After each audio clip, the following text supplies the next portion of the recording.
এই ছেলেটা ভীষণ দুর্বল, আর এই কারণেই যেখানে যায় সেখানেই মার খেতে হয় তাকে। কখনোই সে পাল্টা আঘাত করার সাহস পায় না, এমনকি মাঝে মাঝে পুরো ক্লাসের সামনে তাকে অপমানিত হতে হয়, এমনকি মেয়েদের সামনেও তাকে মার খেতে হয়। কিন্তু একদিন সে এমনভাবে পাল্টা লড়াই করে, যার পর সে কি করতে শুরু করে সেটা আপনি কল্পনাও করতে পারবেন না। এমনকি একসময় তাকে জেলেও যেতে হয়, আর সেখানে গিয়ে সে একে একে সবাইকে কুকুরের মতো মারতে শুরু করে। কিন্তু এত দুর্বল একটা ছেলে কিভাবে এত ভয়ঙ্কর হয়ে ওঠে, চলুন শুরু থেকে জেনে নেওয়া যাক আজকের এই দুর্দান্ত গল্পেই। গল্পের শুরুতেই আমরা ইউজু নামের এক ছাত্রকে দেখি। ইউজু দেখতে বেশ স্মার্ট এবং পড়াশোনাতেও খুব ভালো। সে সবসময় ক্লাসে সেরা নাম্বার পায়। শুধু তাই নয়, স্বভাবের দিক থেকেও সে খুব ভদ্র এবং শান্ত। একদিন চ্যান নামের এক নতুন ছাত্র স্কুলে ট্রান্সফার হয়ে আসে। শিক্ষক তাকে পুরো ক্লাসের সঙ্গে পরিচয় করিয়ে জানায় চ্যান হলো জাতীয় পর্যায়ের একজন বক্সিং চ্যাম্পিয়ন। চ্যানের কথা শুনে ইউজুকে বাদ দিয়ে প্রায় সবাই তার প্রশংসা করতে থাকে। কিন্তু ইউজু শুরু থেকেই চ্যানের ব্যাপারে অস্বস্তি বোধ করছিল। শিক্ষক ক্লাসরুম থেকে বেরিয়ে যাওয়ার পরেই চ্যান তার আসল রূপ দেখিয়ে দেয়। সে ক্লাসের সবচেয়ে ঝামেলাপূর্ণ এক ছাত্রকে ধরে মারধর করে। প্রথম দিনেই সে পুরো ক্লাসে হাঙ্গামা শুরু করে দেয়। এরপর তার নজর পড়ে ইউজুর উপর। চ্যান ইউজুকে নিয়মিত বুলিং করতে এবং মারধর করতে শুরু করে। একসময় একটি মেয়ে তাদের মধ্যে এসে চ্যানকে থামানোর চেষ্টা করে, কিন্তু চ্যান তাকেও অপমান করে এবং এক পর্যায়ে তাকে চড় মারে। এবার ইউজু আর চুপ থাকতে পারে না। সে চ্যানের হাত ধরে তাকে থামতে বলে, কিন্তু চ্যান সঙ্গে সঙ্গে ইউজুর পেটে ঘুষি মারে। এরপর একটি নোটবুক দিয়ে তাকে বারবার আঘাত করতে থাকে। একই সঙ্গে চিৎকার করে বলে, মনে হচ্ছে তুমি ভুলে গিয়েছো মিডল স্কুলে আমি তোমার সঙ্গে কি করেছিলাম। তখন জানা যায় চ্যান আর ইউজু আগে থেকেই একে অপরকে চিনত। মিডল স্কুলে থাকাকালীনও চ্যান নিয়মিত ইউজুকে বুলিং করত। একসময় ইউজু সাহস করে স্কুলে তার বিরুদ্ধে অভিযোগ করেছিল, কিন্তু অভিযোগ করার কারণে চ্যান তাকে আরও বেশি মারধর করে। ভয়ে ইউজু তখন সেখান থেকে পালিয়ে যায়। আর এখন তার সেই পুরনো দুঃস্বপ্ন আবারও ফিরে এসেছে। মাটিতে পড়ে থাকা ইউজু প্রচণ্ড ব্যথায় কাতরাতে থাকে, কিন্তু এবার সে মাটিতে পড়ে থাকা একটি কলমের দিকে তাকায়। এরপর কাঁপতে কাঁপতে উঠে দাঁড়ায়। চ্যান তখনও তাকে নিয়ে হাসাহাসি করতে থাকে এবং তাকে কাপুরুষ বলে অপমান করে। এরপর চ্যান ইউজুর হাত ধরে তার চোখের দিকে ইশারা করে এবং বলে সে যদি সত্যিই সাহসী হয় তাহলে তার চোখে কলম ঢুকিয়ে দিতে। চ্যান ভেবেছিল ইউজু বারবারের মতোই ভয় পেয়ে যাবে, কিন্তু এবার ঘটে সম্পূর্ণ উল্টো ঘটনা। ইউজু সত্যি সত্যি কলমটি চ্যানের চোখে ঢুকিয়ে দেয়। বছরের পর বছর ধরে তার ভেতরে জমে থাকা ভয়, অপমান আর রাগ যেন সেই মুহূর্তেই বিস্ফোরিত হয়ে বেরিয়ে আসে। পুরো ক্লাস এই ঘটনা দেখে হতবাক হয়ে যায়, আর চ্যান নিজের চোখ ধরে প্রচণ্ড ব্যথায় চিৎকার করতে থাকে। কিন্তু ইউজুর এই এক মুহূর্তের সিদ্ধান্ত তার পুরো জীবন বদলে দেয়। তাকে আদালতে নিয়ে যাওয়া হয়। মামলায় বলা হয় ইউজু একটি হাতিয়ার ব্যবহার করে চ্যানের উপর হামলা করেছে এবং চ্যান নিজের ডান চোখ হারিয়েছে। আদালত এটাকে আত্মরক্ষার ঘটনা হিসেবে ধরে না, বরং এটাকে একটি গুরুতর হামলা এবং হত্যার চেষ্টা হিসেবে ধরা হয়, যার ফলে ইউজুকে জেলে পাঠানো হয়। অন্যদিকে ইউজুর মা ছেলের এই পরিণতি দেখে কান্নায় ভেঙে পড়ে। ইউজু কখনোই ভাবেনি জীবনে যেই সব মারামারি থেকে সে সবসময় পালিয়ে বেরিয়েছে, তার মধ্যে মাত্র একবার পাল্টা লড়াই করার কারণে তার পুরো ভবিষ্যৎ নষ্ট হয়ে যাবে। এরপর তাকে জেলে নিয়ে যাওয়ার জন্য একটি বাসে তোলা হয়। বাসে উঠে ইউজু একটি সিটে বসতে যাচ্ছিল, কিন্তু এক সাদা চামড়ার কয়েদি এসে তার জায়গাটি দখল করে নেয়, যার ফলে ইউজুকে বাধ্য হয়েই বাসের একেবারে শেষের দিকে বসতে হয়, যেখানে তার পাশে বসেছিল জেলের সবচেয়ে ভয়ঙ্কর কয়েদি। জেলে পৌঁছানোর পর গার্ডরা তাদের জিনিসপত্র নিয়ে নেয়। সেখানেই ওই সাদা চামড়ার কয়েদি হান ইউজুর সঙ্গে কথা বলতে আসে। সে জানতে চায় ইউজু কি অপরাধে জেলে এসেছে। ইউজু জানায় তাকে হত্যার চেষ্টার অভিযোগে গ্রেপ্তার করা হয়েছে। এটা শুনে হান ভয় পেয়ে যায়। সে ইউজুর কাছে নিজের জায়গা নিয়ে দুঃখ প্রকাশ করে এবং তার সঙ্গে বন্ধুত্ব করার চেষ্টা করে। এমনকি হান মিথ্যা বলে জানায় সেও নাকি হত্যার চেষ্টা করার কারণেই জেলে এসেছে। এরপর দুজন মিলে নিজেদের পরিচয় দেয়, কিন্তু কিছুক্ষণ পরেই কয়েদিদের সামনে হান স্বীকার করে ফেলে যে আসলে সে চুরি করার অপরাধে জেলে এসেছে। এরপর একজন পুরনো কয়েদি ইউজু এবং হানকে জেলের নিয়মকানুন বোঝাতে শুরু করে। সে জানায় এই জেলে প্রত্যেক কয়েদির একটি নির্দিষ্ট র্যাঙ্ক রয়েছে, আর আপনার শক্তি এবং লড়াই করার ক্ষমতাই ঠিক করে দেবে জেলের ভেতরে আপনার অবস্থান কোথায়। তাই আপনি যদি লড়াই করতে না পারেন তাহলে অন্যদের থেকে দূরে থাকুন এবং কোনো ঝামেলায় জড়াবেন না, কারণ এই জেল মূলত 3টি গ্যাংয়ের নিয়ন্ত্রণে চলে। প্রথম গ্যাংয়ের নেতা হলো হিউব। সে একসময় জুডোতে বিশ্ব চ্যাম্পিয়ন ছিল। দ্বিতীয় গ্যাংয়ের নেতা হলো জুন। বিশাল শরীরের এই লোকটা প্রচণ্ড রাগী, আর রেগে গেলে সে পুরোপুরি নিয়ন্ত্রণ হারিয়ে ফেলে। তৃতীয় গ্যাংয়ের নেতা হলো সাং। দেখতে ছোটখাটো এবং সহজেই হারিয়ে দেওয়া যাবে বলে মনে হলেও লড়াই শুরু হলে সে যে কাউকে মুহূর্তের মধ্যেই শেষ করে দিতে পারে। বৃদ্ধ কয়েদি এরপর জানায় জুন আর সাং একসঙ্গে মিলে হিউবকে ফাঁসানোর পরিকল্পনা করেছিল। জুন ইচ্ছা করে সাংয়ের উপর হামলা করে। ঠিক তখনই গার্ড সেখানে এসে পড়লে তারা মিথ্যা বলে জানায় যে হিউবই নাকি তাদের উপর হামলা করেছে।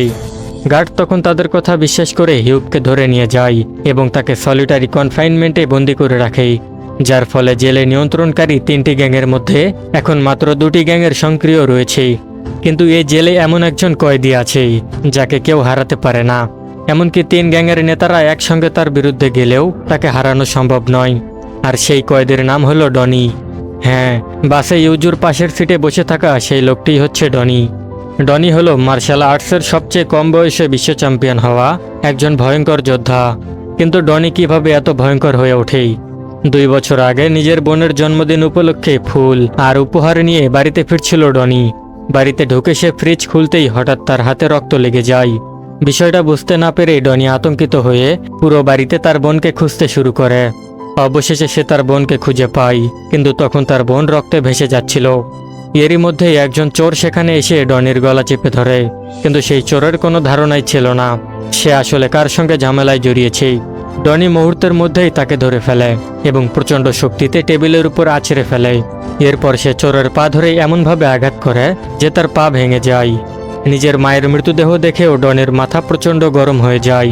রাগে সে দ্বিতীয় চোরকেও বেধরম মারতে শুরু করে। এক পর্যায়ে সে বারবার তার মাথা ধরে ধাতব জিনিসের উপর আছাড় মারতে থাকে। ঠিক তখনই আরও একজন চোর এসে ডনিকে আক্রমণ করার চেষ্টা করে, কিন্তু ডনি এমন এক ভয়ঙ্কর আঘাত করে যে সেও সেখানেই শেষ হয়ে যায়। অবশেষে 3টি চোরই নিজেদের কর্মের পরিণতি ভোগ করে, কিন্তু অতিরিক্ত আত্মরক্ষার অভিযোগের কারণে ডনিকেও জেলে যেতে হয়। এইসব শুনে ইউজু পুরোপুরি হতবাক হয়ে যায়। সে ভাবতে থাকে এমন ভয়ঙ্কর একটা জেলের মধ্যে সে কিভাবে বেঁচে থাকবে। এরপর একদিন জেলের মাঠে কয়েকজন কয়েদি ফুটবল খেলছিল। খেলার সময় একজন খেলোয়াড় আহত হয়ে গেলে তার জায়গায় ইউজুকে খেলতে নামানো হয়। কিন্তু সমস্যা হলো ইউজু আসলে ফুটবল খেলতেই জানে না। সে বলকে কিক করতে গিয়ে ভুল করে সরাসরি জুনের নিচে মেরে বসে। সঙ্গে সঙ্গে সাং হাসতে শুরু করে এবং ইউজুকে বলে, তুই তো এবার অনেক বড় বিপদে পড়েছিস। আরও একজন হাসতে হাসতে বলে, বেটা এবার তো তুই শেষ। জুনের লোকজন প্রতিশোধ নেওয়ার জন্য ইউজুকে চারদিক থেকে ঘিরে ফেলে। ইউজুর মাথায় তখন আবার সেই পুরনো চ্যানের কথা মনে পড়ে যায়। তার শরীর ভয়ে কাঁপতে শুরু করে। ঠিক তখনই সে দেখতে পায় ডনি সেখান দিয়ে হেঁটে যাচ্ছে। ইউজু কোনোভাবে তাদের হাত থেকে পালিয়ে সোজা ডনের কাছে দৌড়ে যায় এবং তার কাছে সাহায্য চায়। জুন তখন ডনিকে হুমকি দিয়ে বলে, তোর মাঝখানে না আসাই ভালো, নইলে তোর জন্য ভালো হবে না। ডনি প্রথমে কিছুটা দ্বিধায় পড়ে যায়, কিন্তু শেষ পর্যন্ত সে ইউজুকে বাঁচানোর সিদ্ধান্ত নেয়।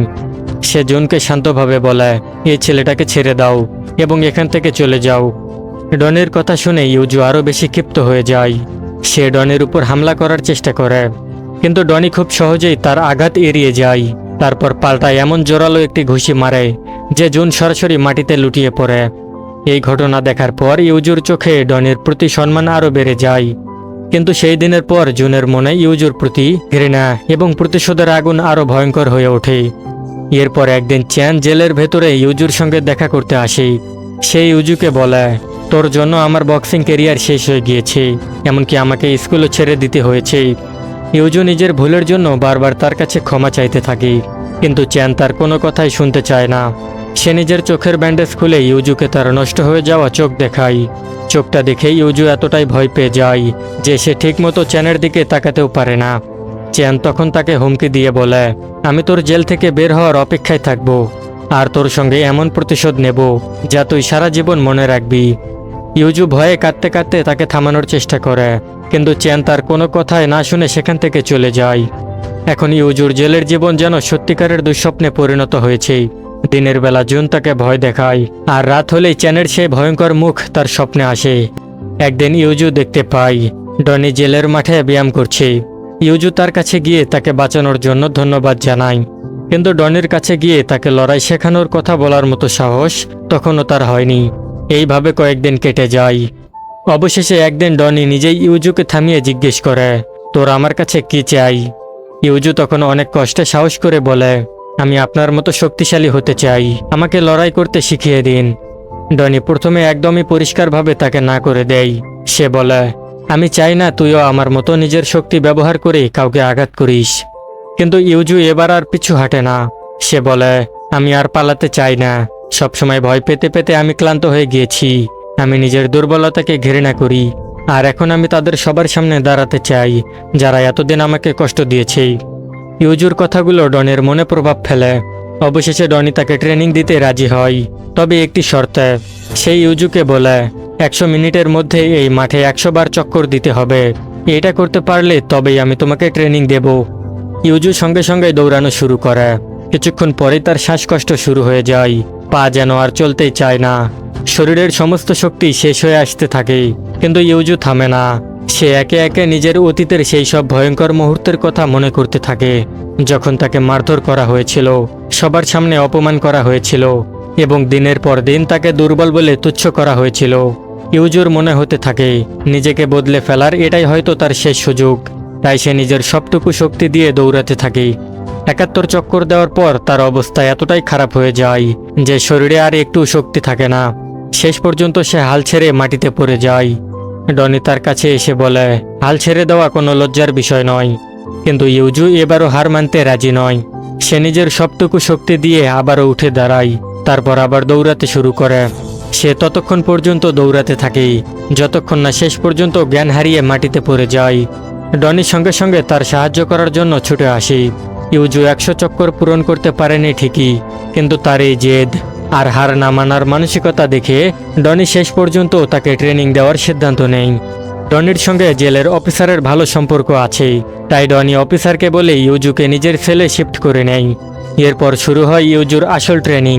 প্রথম দিনই ডনি তাকে পুশ আপ দিতে বলে, কিন্তু ইউজুর ফর্ম এতটাই খারাপ ছিল যে সে একটা পুশ আপও ঠিকমতো দিতে পারে না।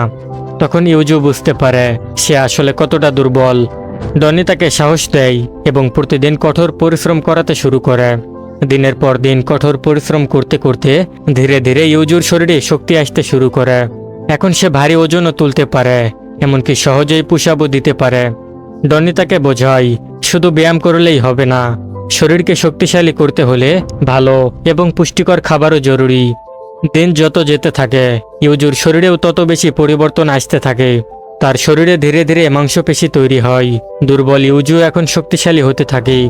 এমনকি ডনি তার পেটের পেশিতে ঘুষি মেরে তার শরীরকে কন্ডিশনিং করতে থাকে, যাতে ভবিষ্যতে সে আঘাত সহ্য করতে পারে। এরপর ডনি তাকে বক্সিংয়ের পাশাপাশি আক্রমণ ঠেকানোর বিভিন্ন কৌশল শেখাতে শুরু করে। যে ইউজু কিছুদিন আগেও সামান্য ভয় পেলেই কাঁদতে শুরু করত, সেই ছেলেটাই এখন ধীরে ধীরে একজন শক্তিশালী বক্সারে পরিণত হয়েছে। ইউজুর এই পরিবর্তন দেখে জেলের অন্য কয়েদিরাও অবাক হয়ে যায়। অন্যদিকে জেলের বাহিরে চ্যান তখন হতাশ হয়ে রাস্তা দিয়ে যাচ্ছিল। হঠাৎ করে পেছন থেকে একটি গাড়ি তাকে হর্ন দেয়। শুধু তাই নয়, গাড়ির চালক তাকে গালিও দেয়। এইসব শুনে চ্যানের মাথা অনেক গরম হয়ে যায়। সে রাগের মাথায় গাড়ির সাইড মিরর ভেঙে ফেলে। এইটা দেখে গাড়ি থেকে 2 জন লোক নেমে তাকে মারতে আসে, কিন্তু তারা বুঝতেই পারেনি তারা কার সঙ্গে ঝামেলায় জড়িয়েছে। চ্যান একাই 2 জনের সঙ্গে লড়াই করে তাদের হাড়গোড় ভেঙে দেয়। এই ঘটনাটি আবার দূর থেকে ইয়াং নামের এক গ্যাং লিডার দেখছিল। চ্যানের এই শক্তি দেখে ইয়াং বেশ মুগ্ধ হয়ে যায়। সে চ্যানকে নিজের একটি কার্ড দিয়ে তার সঙ্গে কাজ করার প্রস্তাব দেয়। চ্যান প্রথমে সরাসরি প্রস্তাবটি না করে দেয়, কিন্তু ইয়াং যখন বলে সে চ্যানের চোখের চিকিৎসার ব্যবস্থা করতে পারবে এবং তাকে আগের চেয়েও অনেক ভয়ঙ্কর করে তুলতে পারবে, এইসব শুনে চ্যান তখন শেষ পর্যন্ত রাজি হয়। অন্যদিকে জেলের ভেতরে ইউজু নিজের পড়াশোনা এবং ট্রেনিং চালিয়ে যাচ্ছিল। একদিন হান তাকে জিজ্ঞেস করে, ভাই তুই এত পরিশ্রম করিস কেন? ইউজু বলে, প্রথমে আমি শুধু শক্তিশালী হতে চেয়েছিলাম, কিন্তু এখন এই ট্রেনিং করতেই আমার অনেক ভালো লাগতে শুরু করেছে।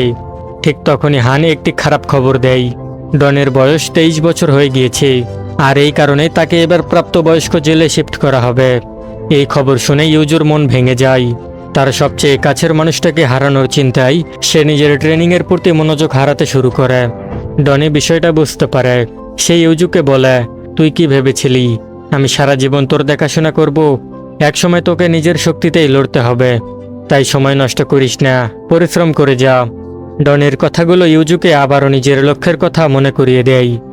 এরপর একদিন ইউজু দেখতে পাই কয়েকজন কয়েদি হানকে ঘিরে ধরে তাকে বিরক্ত করছে।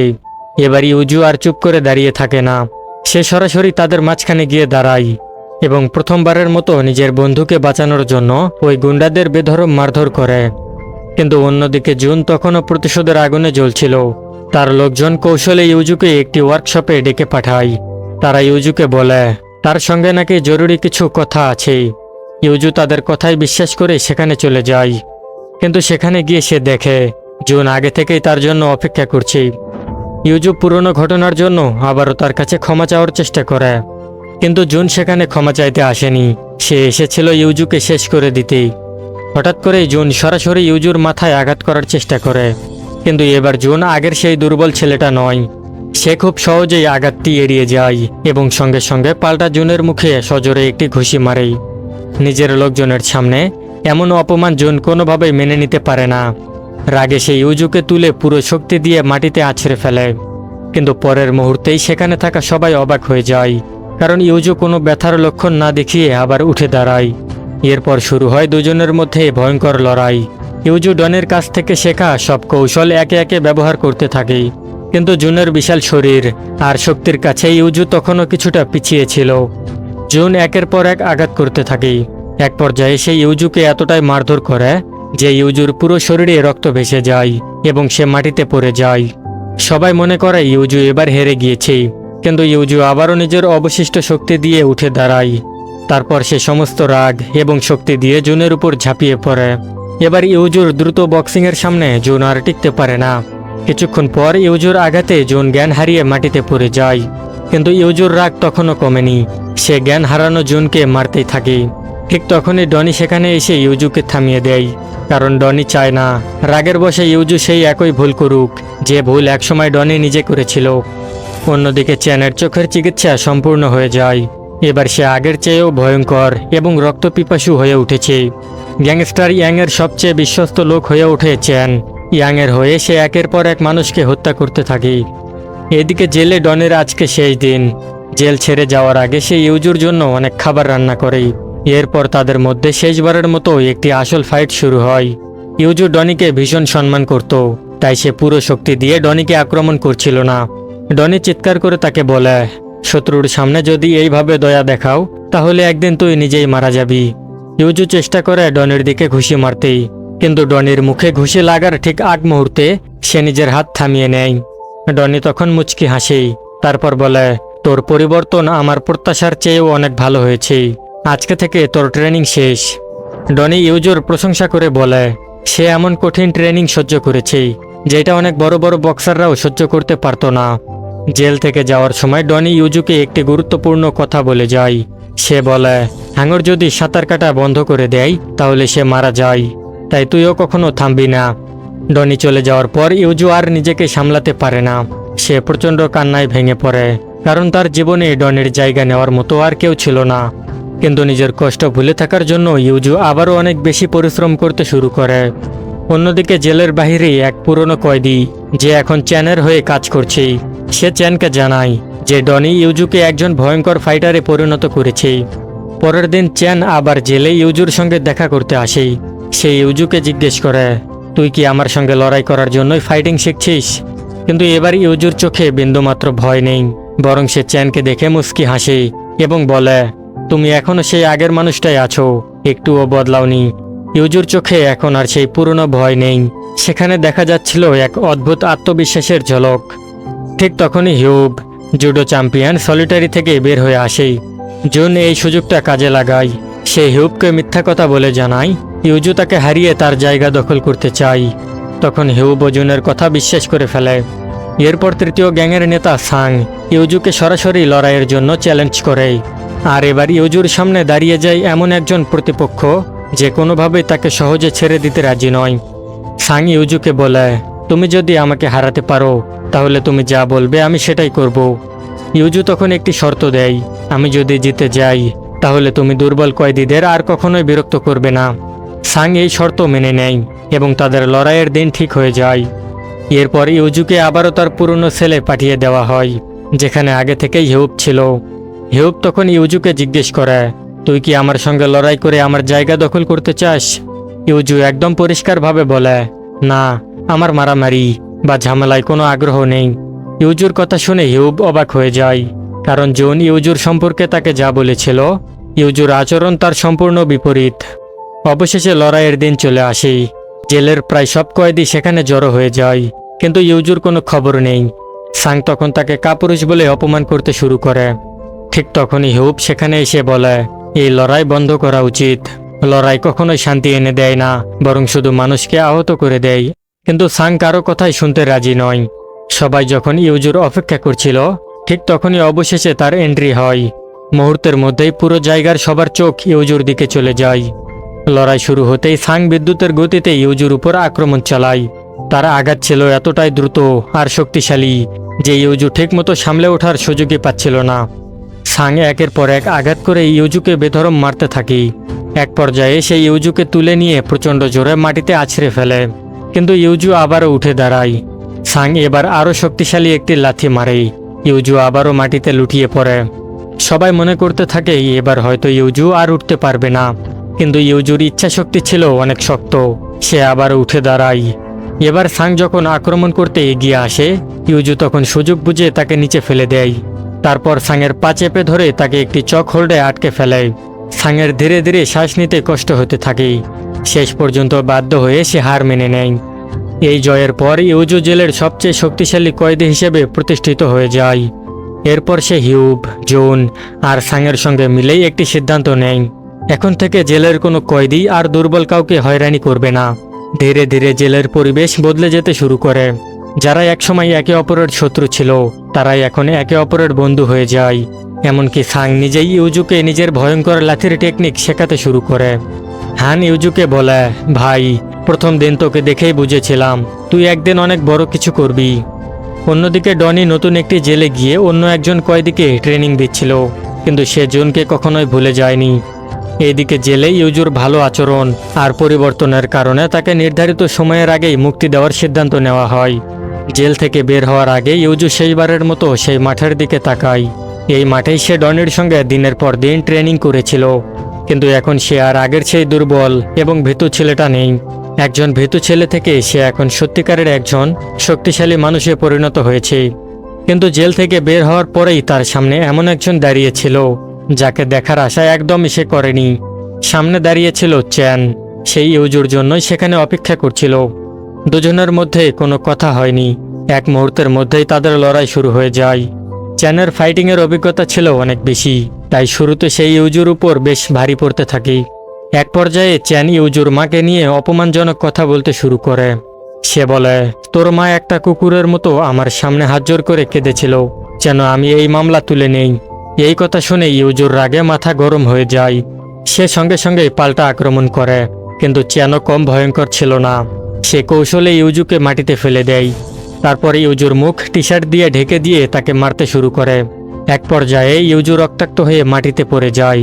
কিন্তু ঠিক তখনই তার মনে পড়ে যায় ডনির সেই কথা, হাঙরের মতো হয়ে ওঠো, কখনোই থেমো না। এই কথা মনে পড়তেই ইউজু আবারও উঠে দাঁড়ায়। সে আর হার মানে না। এবার শুরু হয় দুজনের মধ্যে সত্যিকারের লড়াই। ইউজু ডনের কাছ থেকে জেলে শেখা সেই বক্সিংয়ের সব কৌশল একে একে ব্যবহার করতে শুরু করে। চ্যান তখন রাগে পুরোপুরি পাগল হয়ে যায়। সে উন্মাদনের মতো এলোপাতারি ঘুষি মারতে থাকে, কিন্তু এবার জুনকে ছোঁয়াও তার পক্ষে অসম্ভব হচ্ছিল। ঠিক সুযোগ বুঝে ইউজু সাংয়ের কাছ থেকে শেখা সেই ভয়ঙ্কর লাথির টেকনিক ব্যবহার করে। লাথিটা সরাসরি চ্যানকে মাটিতে ফেলে দেয়। চ্যান অবাক হয়ে তাকিয়ে থাকে। সে বুঝতেই পারছিল না যে ছেলেটাকে সে একসময় ইচ্ছা মতো মারত, সেই ইউজু এত শক্তিশালী হয়ে গেল কিভাবে। দুজনেই তখন প্রচণ্ড ক্লান্ত। শরীরের প্রায় সব শক্তি শেষ হয়ে গিয়েছিল। কিন্তু এই লড়াই এখন আর শুধু শরীরের শক্তির ছিল না, এটা হয়ে গিয়েছিল সাহস আর মানসিকতার লড়াই। যার মধ্যে শেষ পর্যন্ত সহ্য করার ক্ষমতা বেশি থাকবে, জয় তারই হবে। অবশেষে চ্যান হার মেনে নেয়। ইউজু তাকে সেখানেই পরাজিত অবস্থায় ফেলে রেখে সামনে এগিয়ে যায়, আর চ্যান প্রথমবারের মতো পরাজয় হয়ে সেখানেই পড়ে থাকে। কিছুদিন পর ইউজু জেলে ডনির সঙ্গে দেখা করতে যায়। দুইজনে একে অপরকে দেখে ভীষণ খুশি হয়ে যায়। ইউজু তখন মজা করে ডনিকে বলে, আমি একটা অ্যাকোরিয়ামে গিয়েছিলাম, সেখানে একটা হাঙর দেখলাম, কিন্তু হাঙরটা এক জায়গায় থেমে ঘুমাচ্ছিল। অথচ আপনি তো বলেছিলেন হাঙর থেমে গেলে মারা যায়। ডনি হেসে উত্তর দেয়, তাহলে সেটা নিশ্চয়ই মারা গিয়েছিল। কথাটা শুনে দুজনেই হাসতে শুরু করে। আর এভাবেই শেষ হয় আমাদের এই গল্পের প্রথম পর্ব। গল্পটি ভালো লাগলে ভিডিওতে অবশ্যই লাইক এবং চ্যানেলটি সাবস্ক্রাইব করে দিবেন। আর এই উজুর গল্পের পরবর্তী পার্ট দেখতে চাইলে কমেন্টে পার্ট 2 লিখবেন।